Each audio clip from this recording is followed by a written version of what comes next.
안녕하십니까. 소우쿨 극장의 재미있고도 기이한 옛날 이야기 시간입니다. 오늘은 천냥짜리 거짓말에 관한 옛날 이야기를 한 꼭지 들려드리겠습니다. 구독과 좋아요 그리고 알람 설정 부탁드립니다. 재미있고도 좋은 글로 보답하겠습니다.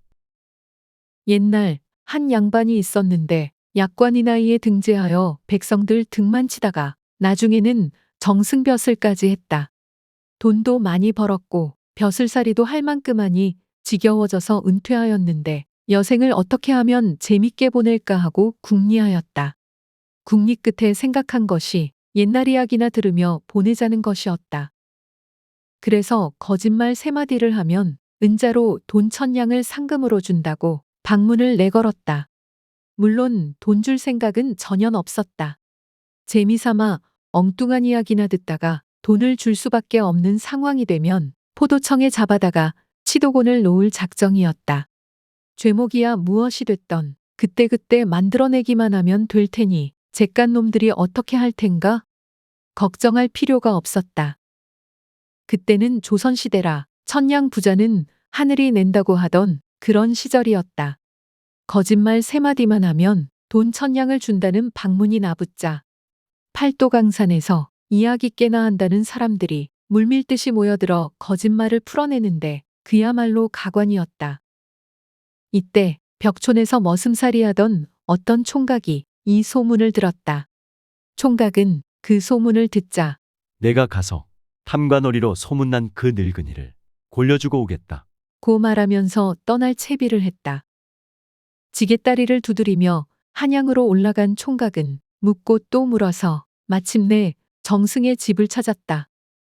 사랑채로 들어서니 정승이 무슨 일이냐고 물었고 총각은 주저없이 방문을 보고 거짓말하러 왔다고 대답하였다. 정승은 총각이 하찮고 가짜나 보였지만 방을 보고 왔다고 하니 마지못해 들어오라 하였다. 총각은 정승댁 사랑채의 객실에 들었다. 그러자 저녁상이 나왔는데 총각은 본채도 아니하고 정승은 혼자 밥을 먹었다. 나쁜 늙은이 같으니라고 손님이 왔는데 권하지도 않고 혼자서만 밥을 처먹어. 총각은 화가 났지만 참았다. 정승이 상을 물리자 옆에서 그 모습을 쳐다보고 있던 총각이 입을 열었다. 대감님께서 저녁을 다 드신 것 같으니 이제 시작하겠습니다. 응, 해라. 그래, 무슨 말을 하겠느냐? 늙은이는 그를 업신여겨 대답을 길게 뺐다. 노정승이 시답지 않게 여긴다는 것을 눈치차린 총각은 처음부터 허풍을 쳤다. 대감께 없어 보시다시피 소인은 이처럼 호강스럽게 삽니다. 늙은 정승이 들음에 총각놈이 거짓말을 해도 엉터리 없는 거짓말을 하고 있었다. 머슴살이 하는 놈이 호강은 무슨 놈의 호강이며 여태껏 장가도 못 간 녀석이 무슨 호강이냐고 생각됐지만 호강스럽게 사는 것 같지 않다고 했다가는 거짓말을 했다는 것을 인정하는 것이 되기에 그러냐? 다행이구나. 어서 이야기해라. 고 하였다. 그러자 총각은 말꼬리를 이었다. 예, 제가 이렇게 호강스럽게 살게 된 것은 남다른 방법으로 소를 먹이기 때문입니다. 그래, 소를 어떻게 먹이느냐? 예, 저는 소를 네모난 괴짝 속에다 넣고 먹입니다. 나무로 소의 옷을 만들어 입히고는 옆구리에다 구멍을 뚫어 놓고서 좋은 풀을 쉴 새 없이 먹입니다. 그러면 소가 살이 엄청나게 찝니다. 응, 그러냐? 어서 이야기해라. 예, 소는 나무옷 속에서 살이 찝니다만 나무옷이 딱 맞아서 살이 나갈 데가 없으니 한쪽으로 밀려서 옆구리에 낸 구멍으로 소고기가 삐죽삐죽 나옵니다. 소인은 칼만 들고 서서는 연속해서 나오는 소고기를 베서 팔기도 하고 먹기도 하여 이렇게 호강스럽게 삽니다. 총각이 너무도 허풍을 치니 노정승은 그만 참지 못하고 호통을 쳤다. 야, 이놈아. 허풍을 쳐도 분수가 있지. 그런 허풍이 어디 있느냐? 내 꼴이 어디를 보아서 호강스럽게 사는 놈이라고 하겠느냐? 예, 그렇습니다. 제가 거짓말을 한마디 했습니다.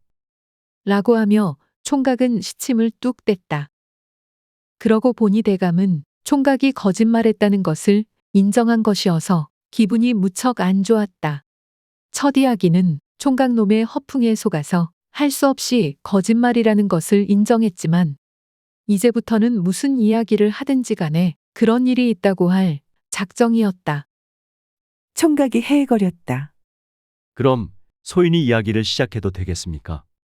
응, 하도록 하게.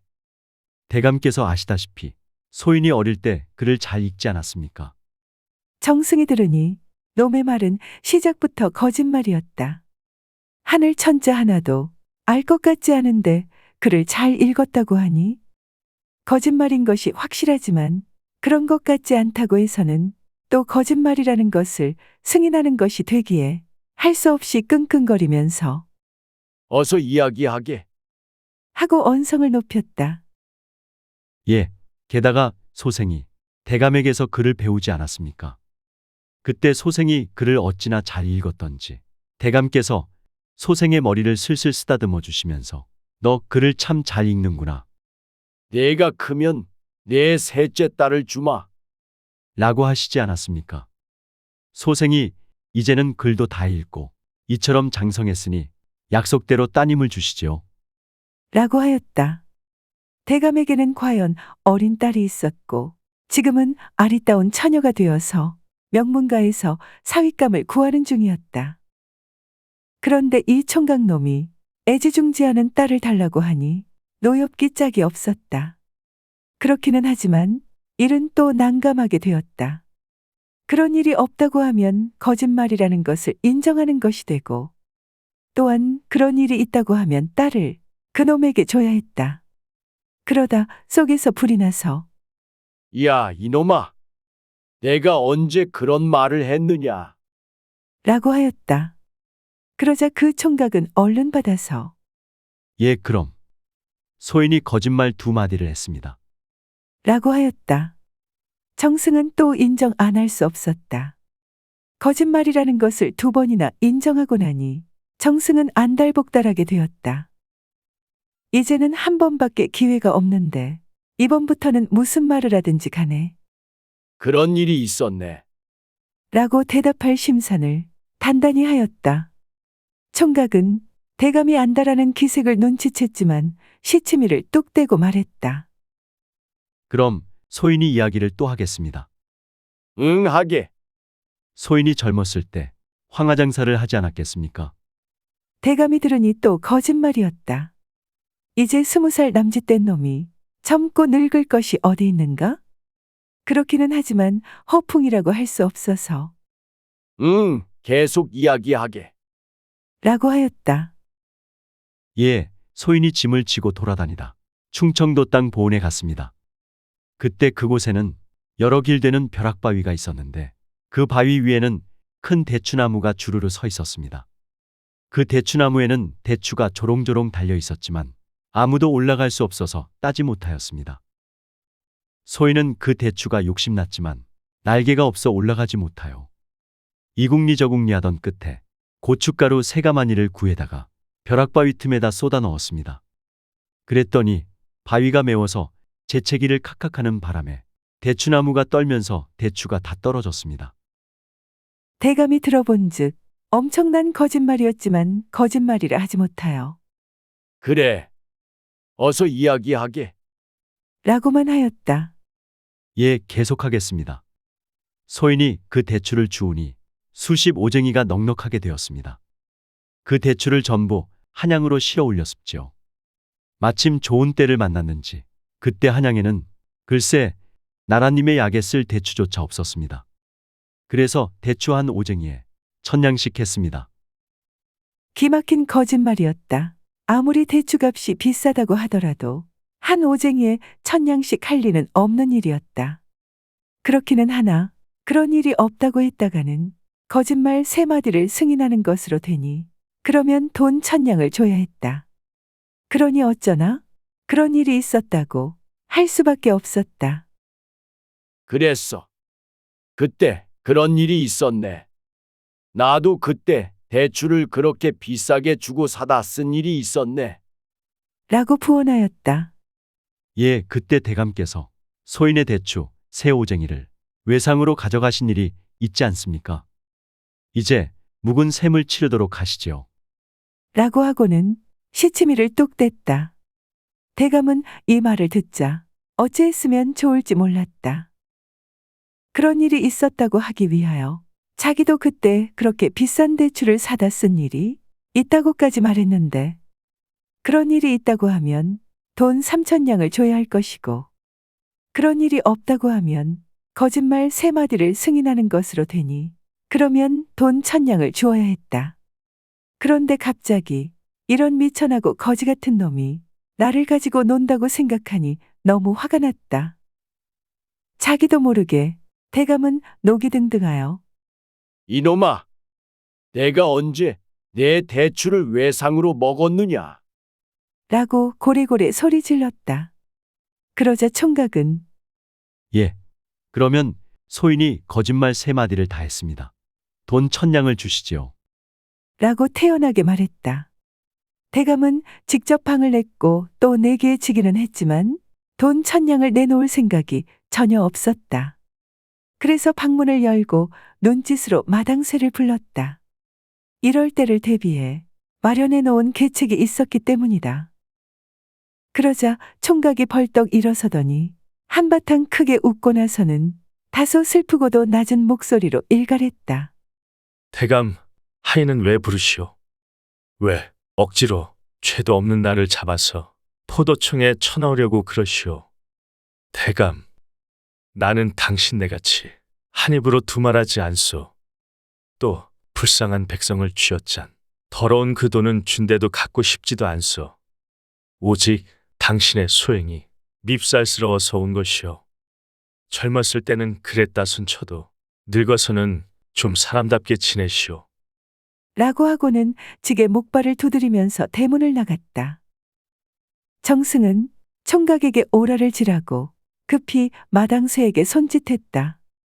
하지만 웬일인지 마당쇠라는 놈이 먼 산을 보고 있었다. 가재는 개편이라더니 내 이놈 두고 보자. 하고 대감이 입술을 깨물었지만 어떡하나 당장은 어쩔 수 없었다. 그냥 바라보고만 있을 수밖에. 들어주셔서 고맙습니다. 용어 풀어올리겠습니다. 등재는 등과, 즉 과거에 급제하던 일입니다. 치도고는 조선시대에 죄인의 볼기를 치는 데 쓰던 곤장의 하나입니다. 황하는 여러 가지 자질구레한 일용자파로서 끝목, 담배쌈지, 바늘, 실 따위를 이릅니다. 오쟁이는 지프로 엮어 만든 작은 섬, 즉 바구니입니다. 오라는 오랏줄입니다. 도둑이나 죄인을 묶을 때 쓰던 붉고 굵은 줄입니다. 참고문헌 및 자료 출처 소개해 올리겠습니다.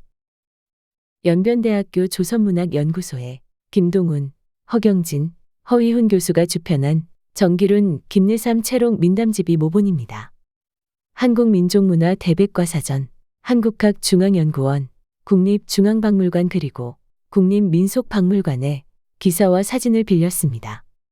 숭실대 한국기독교박물관의 기사와 사진도 빌렸습니다. 국사편찬위원회, 우리 역사넷에 조선에 넘쳐나는 탐관오리의 일러스트를 빌렸습니다. 화가, 운하영의 책, 흑요석이 그리는 한복 이야기에서 그림 한 점을 빌렸습니다. 현대풍속화가 김학수의 숭례문 박옛 칠패시장과 옛 서울의 뒷골목 그림을 빌렸습니다. 한국민화협회 주연홍 화백의 그림, 장원급제를 빌렸습니다. 한국마케팅신문의 소금장 수영제와 도깨비방망이에서 일러스터 한 점을 빌렸습니다. 따뜻한 하루에 일제강점기 조선의 서당 일러스트를 빌렸습니다. 청남 권영한 선생의 홈페이지에서 벼락바위의 사진을 빌렸습니다. 위키백과와 나무위키의 기사와 사진도 참고했습니다. 조선시대 화가 김홍도와 김준근의 그림 몇 점도 빌렸습니다.